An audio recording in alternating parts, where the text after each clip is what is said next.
Và mở đầu cuộc thi, xin kính mời quý vị và các bạn hãy cùng thưởng thức bài múa mang tên Rong Xia Dù Lò Yò Mông đến từ đội Sơn La. Ý chủ mông cuốn tranh xía tìa bé chua tù do mông dù mua cho kẻ rong xía cơn cầu cho khó ùa dù lò do mông bé luôn bề hùa mông muông cây cha nữ dù sơn trải họ dù lúc xía họ dù lúc nênh một ta ý chỉ thao râu để cho kẻ sĩ từ ban trượt nụ nọ cụ thọ chờ nét sợ đời lò sai ra sáng chế mua luôn bề tìa rong xía dù lò do mông thọ tuôn đời chọn tuôn xài nhót sơn la tua thói sang bút tê chạy toàn gỡ.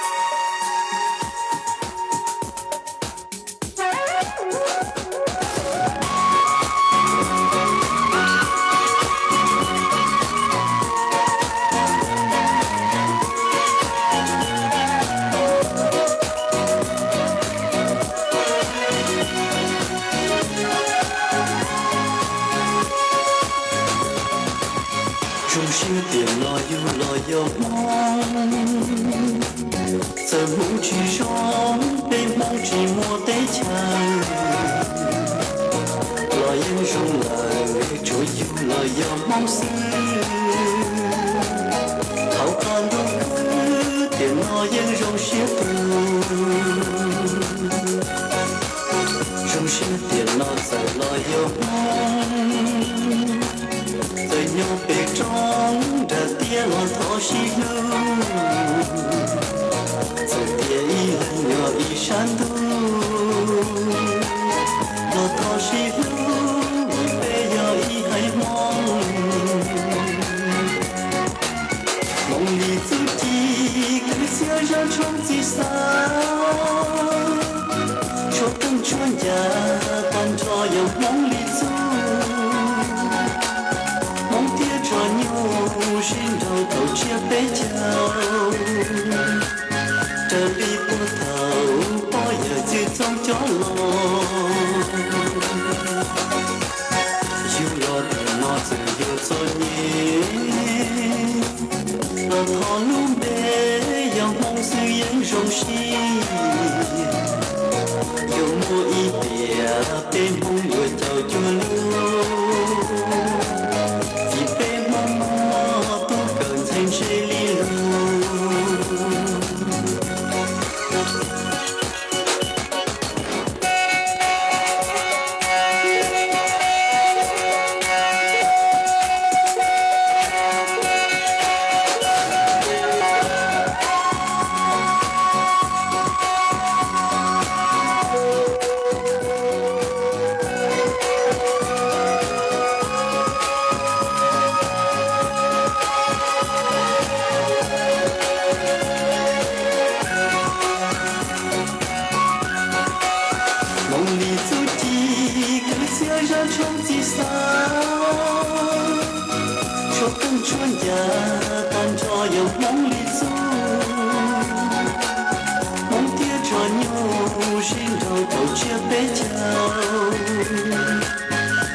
Một tiết mục rất là đặc sắc đúng không quý vị? Xin cho một tràng pháo tay thật lớn nữa cho các cô gái xinh đẹp của chúng ta nào.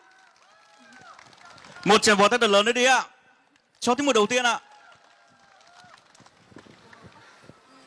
Xin mời các bạn nói qua về tiết mục của mình, như có thể cũng như là nói về ý nghĩa hay lý giải giải thích cho khán giả hiểu.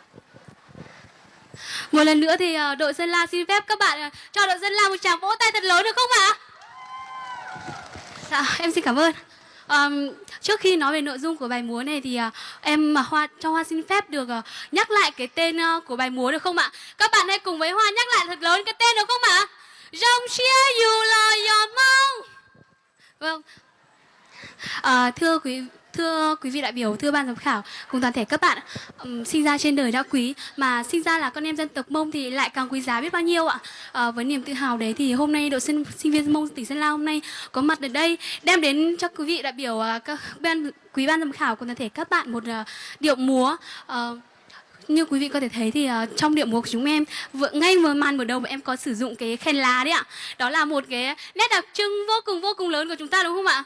Và chắc hẳn các bạn đây ai cũng đã từng một lần thổi thử khen lá, hay cũng đã từng một lần được nghe ai đấy thổi chiếc khen lá đúng không ạ? Và sau đấy thì chúng em có sử dụng cái điệu múa khen ạ. Điệu múa khen đó là một cái nét đẹp văn hóa không chỉ của dân tộc Mông mà là của cả đất nước Việt Nam này ạ. Tiếp theo là chúng em có sử dụng cái điệu khen, không biết là quý vị có nhận ra không ạ? Chiếc đàn môi ạ, có sử dụng cái điệu múa về chiếc đàn môi ạ. Một chiếc đàn mà không phải là ai cũng có thể thổi được, nhưng mà khi nghe cái âm thanh của chiếc đàn này thì vô cùng du dương và êm ái ạ. Và để không biết là các bạn ở đây đã từng có ai được hỏi rằng sinh ra là con em dân tộc Mông thì các bạn có tự hào không, hay là các bạn đã từng tự hỏi với bản thân mình là con em dân tộc Mông thì mình có tự hào không ạ? Đã từng có ai hỏi chưa ạ? Vâng, đối với Hoa thì cũng có rất nhiều người đã hỏi Hoa điều đấy rồi ạ. Và để nói là niềm tự hào khi sinh ra là con em dân tộc Mông thì không biết là một ngày hôm nay Hoa có nói hết được không. Chỉ biết là nó đã ăn sâu vào tiềm thức của Hoa và nó là một cái gì đấy mà in sâu mãi mãi ạ. Vâng, đấy là nội dung của tiết mục của chúng em ạ. Tiết mục của chúng em có nhiều thiếu sót là em rất mong được sự góp ý của ban giám khảo ạ. Vâng ạ, một lần nữa xin được cảm ơn rất nhiều về màn thuyết trình vừa rồi. Và nhân tiện thì ban tổ chức sẽ thông báo lại cho tất cả các thi văn nghệ nhé. Sau khi diễn xong, các bạn sẽ có 1 phút suy nghĩ và tối đa là 3 phút để trả lời về bài thuyết trình của tiết mục mình nhé. Và xin kính mời ban giám khảo ạ. Mời ban giám khảo sẽ có những câu hỏi cho tiết mục này.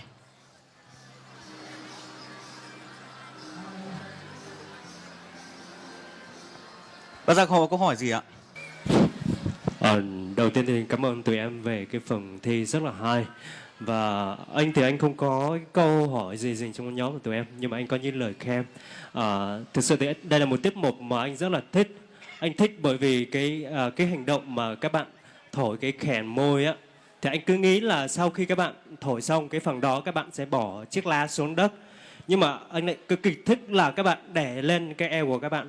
Và cái chiếc la đó nó lại vô tình nó làm một cái điểm nhấn trên cái eo của các bạn.